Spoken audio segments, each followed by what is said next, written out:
होंगे जिनकी शादियां हो गई, और कुछ ऐसे भी लोग मौजूद होंगे शादियां हुए काफी वक्त गुजर गया लेकिन औलाद नहीं है। बड़े बड़े डॉक्टरों को भी दिखा दिया, बड़े बड़े हकीमों से इलाज भी करा लिया, जिसने भी जो भी जैसा भी नुस्खा बताया उस नुस्खे पर अमल कर लिया, उस नुस्खे को लागू कर लिया। आओ एक नुस्खा मैं भी तुम्हें बता देता हूं, और ये वो नुस्खा है जिसको हजरत इब्राहीम अलैहिस्सलातु वस्सलाम, आओ एक नुस्खा मैं भी तुम्हें बता देता हूं, और ये वो नुस्खा है जिसको हजरत इब्राहीम अलैहिस्सलातु वस्सलाम ने आजमाया था, और अल्लाह रब्बुल आलमीन ने कुरान करीम के अंदर उसको बयान फरमाया। अल्लाह के नेक बंदे हजरत इब्राहीम अलैहिस्सलातु वस्सलाम 86 साल की उम्र हो गई, बुजुर्गी आ गई। 86 साल की उम्र है हजरत इब्राहीम अलैहिस्सलातु वस्सलाम की। 2 बीवियां हैं लेकिन औलाद एक भी नहीं है हजरत इब्राहीम अलैहिस्सलातु वस्सलाम की। अल्लाह रब्बुल आलमीन से बराबर दुआ कर रहे हैं, रब्बि हबली मिनस सालिहीन, ऐ मेरे परवरदिगार मुझे नेक औलाद अता फरमा। रब्बि हबली मिनस सालिहीन, ऐ अल्लाह मुझे नेक औलाद अता फरमा, नेक औलाद है अल्लाह मुझे अता फरमा। ये इब्राहीम अलैहिस्सलातु वस्सलाम ने दुआ मांगी थी।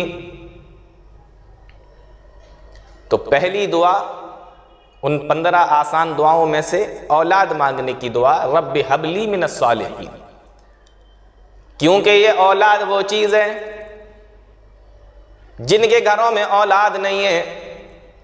अगर ईमान मजबूत है, अकीदा मजबूत है तब तो ठीक, वरना कितने लोग ऐसे हैं जिन्होंने अल्लाह रब्बुल आलमीन से दुआ मांगी, कुछ दिन दुआ करते रहे, कुछ महीने दुआ करते रहे, और अगर ज्यादा साबिर निकले तो कुछ साल अल्लाह रब्बुल आलमीन से मांग लिया, और फिर उसके बाद में अल्लाह से नाउम्मीद हो गए।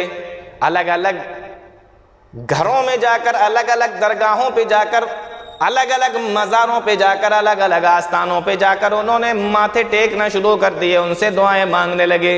जिसने जहां का पता बता दिया वहां पर चले गए, जिसने जहां के लिए कह दिया वहां पर चले गए। और आपको मालूम है ये सारी ऐसी जगह होती हैं जहां पर शैतान ताक में लगा रहता है।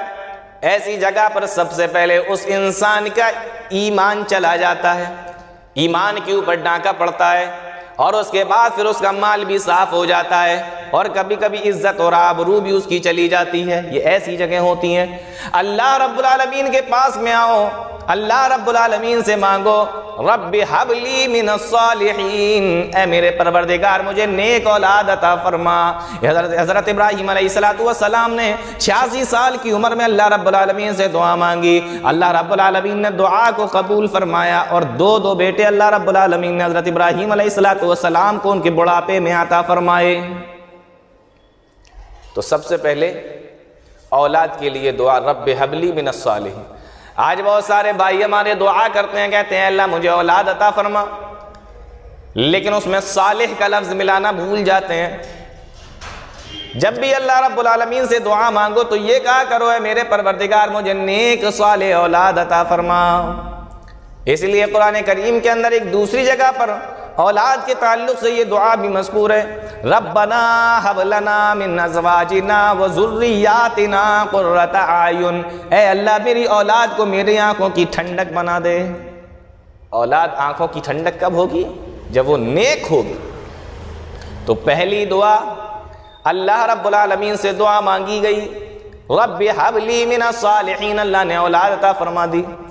आज मेरे वो भाई जिनकी औलाद नहीं, कई कई साल बीत गए, शादी हुए, अल्लाह रब्बुल आलमीन से दुआ मांगे ना उम्मीद ना हो, रब्बि हबली मिनस सालिहीन। ये छोटा सा जुमला है, छोटी सी दुआ, इस दुआ को याद कर लीजिए और इस दुआ को मांगा करिए, रब्बि हबली मिनस सालिहीन। अब यहां बहुत सारे लोग ऐसे भी होंगे